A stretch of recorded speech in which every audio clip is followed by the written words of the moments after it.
The best healthcare is there in ways big and small. There when we most and least expect it. We may not see it, but we feel it. It lets us know we're not in this alone.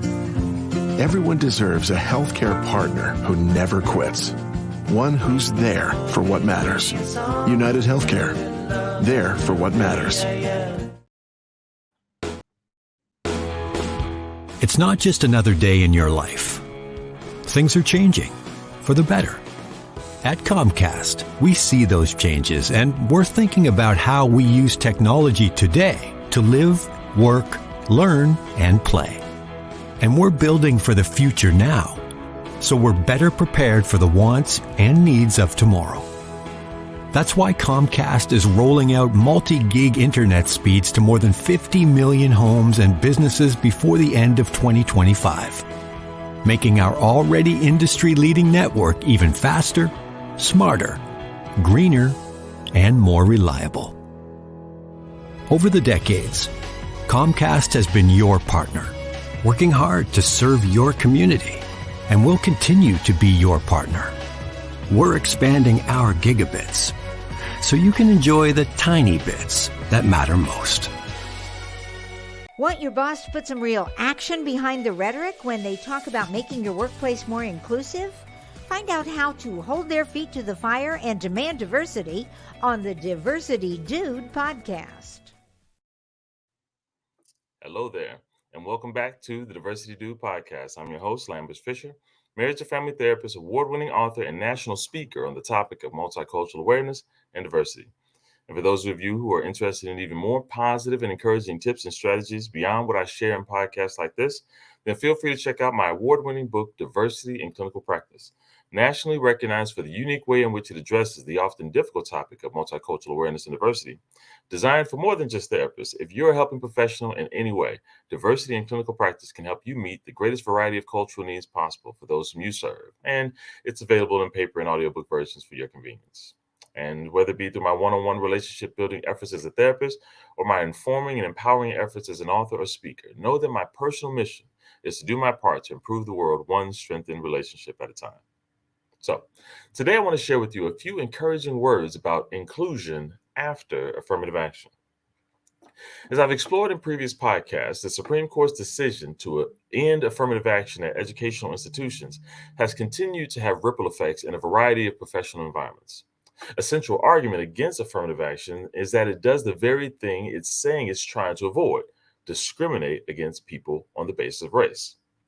Now, on one hand, this argument is based on either a misunderstanding of affirmative action at best or a blatant attempt to mislead people at worst, because affirmative action is not designed to systematically exclude those who identify as white or European American in order to show favoritism toward people of color. Instead, it's designed to systematically provide opportunities for inclusion for those who are in underrepresented populations, especially people of color and women historically, in places and environments where they have historically been underrepresented. And while many unfortunately oppose affirmative action by arguing that, well, if you were good enough, you would already be included, research supports the conclusion that while discrimination isn't the sole reason for the lack of women and people of color in professional environments, it is a significant contributing factor. Not only that, but many professionals of color with irrefutable qualifications have been excluded because they didn't, quote unquote, fit the environment, while leaders fail to realize that unless new people are included and welcomed, they will never fit the environment, and false conclusions about their abilities will never have the chance to be proven inaccurate. So, after the Supreme Court ruling, many higher education admissions leaders and corporate business professionals are now left in a difficult spot. For while there may be varied levels of success as it relates to achieving a culturally diverse educational work environment, many appreciated the role affirmative action played in motivating leaders to create clear as possible strategies for identifying underrepresented populations in their admissions and hiring practices. Again, not to single them out and give unearned handouts that will set them and the organization up for failure, but to intentionally highlight candidates with unique past and present experiences, which, in addition to grades, degrees, and skills practice, which may be held by the vast majority of the school or work environment already, may contribute to unique perspectives and intangible contributions, which, if welcomed, not only provide an opportunity for that person to change generational trends, but also benefit everyone in the organization in the process. But without the mandate incentive of affirmative action, and with unspoken fear of violating unclear anti affirmative action standards, how can leaders maintain the benefits of affirmative action while avoiding the cons of its absence? Well, one consideration is to remember that culture is about more than just race and ethnicity. As I mentioned before, culture also includes gender identity, sexual orientation, faith beliefs, political beliefs, family roles, geographic region, and much more. As I always say, there are many ways in which we can be diverse. Because of this, one of the ways in which we can still pursue inclusion after affirmative action without fear of accusations of discrimination is by intentionally casting a wide net and making efforts to include and welcome people from a variety of cultural backgrounds. If you're actively seeking to hire, collaborate with, or even just actively appreciate, show value for, and support a large variety of cultural experiences and perspectives, it'd be very difficult to be accused of discrimination. For even if someone gets upset because you hired someone from an underrepresented group and not them, the defense can simply be that the organization already had individuals with that particular person's set of skills and qualifications on the team already, and they sought to enhance the group educational professional environment of everyone by welcoming someone with unique to the group experiences and perspectives to meet a need that's not already being met. Again, not from a particular group that's singled out as being more special or needing an unearned handout, but someone who has something unique to offer and is not being helped in some other way. Another consideration in the effort to create diverse educational work and school environments after the ban of affirmative action is to make the most of interview and application questions that intentionally seek out candidates with unique experiences and perspectives. Sure, it may have been helpful to outright ask if someone came from an underrepresented group, but the primary goal was never about quotas in the first place. Research supported the educated guess that individuals from certain backgrounds shared certain experiences, leading to efforts to utilize the lessons learned from these experiences to change historical trends that benefit everyone in the process. However, without the direct help of affirmative action, we can still make the most of questions such as, what unique experiences have you had that has taught you lessons that now have not only shaped you, but which could also help you offer a unique contribution to your peers? Or what unique perspectives do you bring to your lived and modeled life experiences, which you feel are not only sufficiently not that which are not sufficiently represented by your current educational or professional environment? Or similarly, what challenges have you had to overcome, or what generational trends are you seeking to change by joining our team? How would our institution help you accomplish this? And how would everyone on our team benefit along your journey? Questions like these create an invitation to share about unique cultural experiences without having to explicitly ask such, that have the potential to do everything just mentioned, and what is really the essence behind affirmative action efforts in the first place. Again, not quotas for the sake of quotas, nor handouts given to undeserving or treating people in favor that make them feel special that are not earned. Instead, the essence of affirmative action is to intentionally provide inclusion opportunities for those from underrepresented groups so that they can show in action that they have something of value to offer the organization, indirectly revealing the intentional and unintentional biases that previously excluded these individuals without merit. Although affirmative action was never perfect, it did offer incentive to try to make that improvement that benefited everyone. Sure, it's easy to stick with what and who you know and are already familiar with. But one advantage of this habit is that many justify these practices by spreading the messages that others aren't qualified and wouldn't succeed even if they were included. Or they modify the admissions criteria in favor of culturally supported strengths, socioeconomic or geographic conveniences, and more, and then blame others for not sharing those qualities. Even after affirmative action, intentional alternative efforts must be created in order to help professionals resist the temptation to just do what's always been done, which historically has been a lot of exclusion. Sure, growth has been made over time, but much more growth continues to be needed, not just for the benefit of some, but for the benefit of all.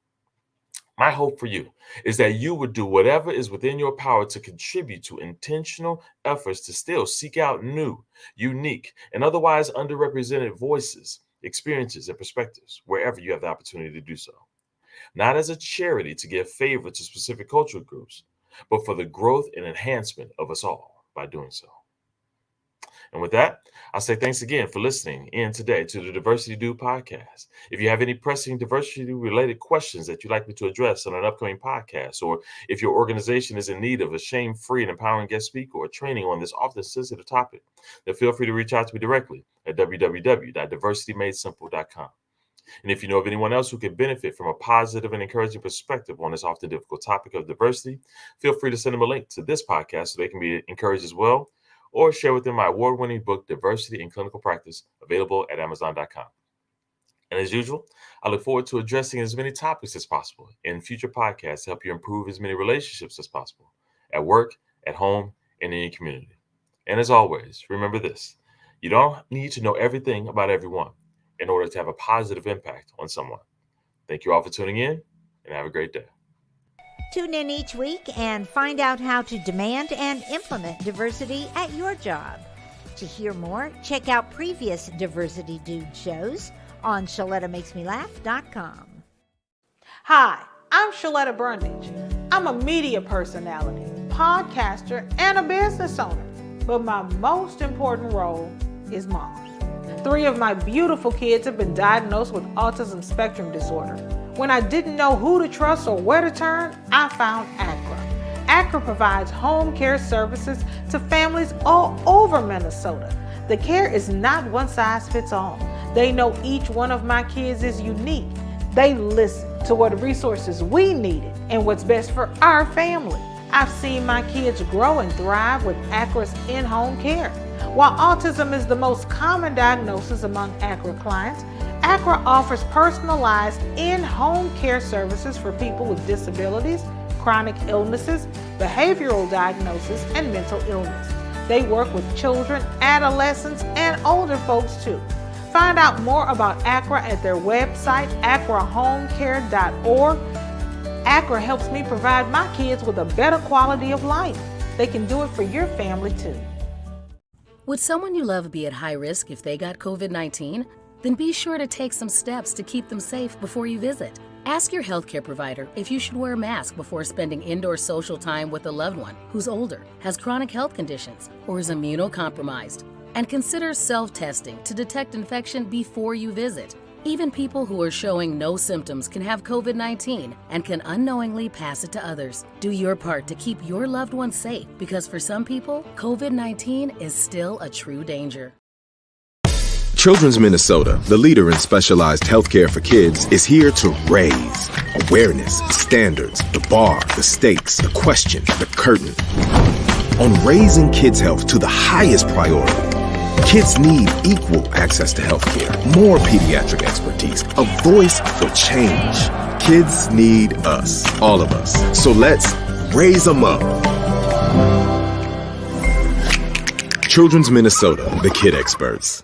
Summers are a great time to park it. So take time to make time in your glorious Minneapolis parks. Now when you enjoy your beaches and lakes, piers and playgrounds, trails and paths, you can also stroll through the Minneapolis park markets. Now through the end of August, there's a park market every Friday evening at Minnehaha Regional Park. And there's a park market every Sunday afternoon and evening at Lake Harriet. Meet local artisans and small business owners selling unique goods and handcrafted items created right here for you. And with every park market, there's always live local music too. August is Black Business Month, so be sure to support the park market vendors of color. Park markets. One more reason to park it in your Minneapolis parks. To find locations and hours, go to minneapolisparks.org, then click on Activities and Events and look for park markets.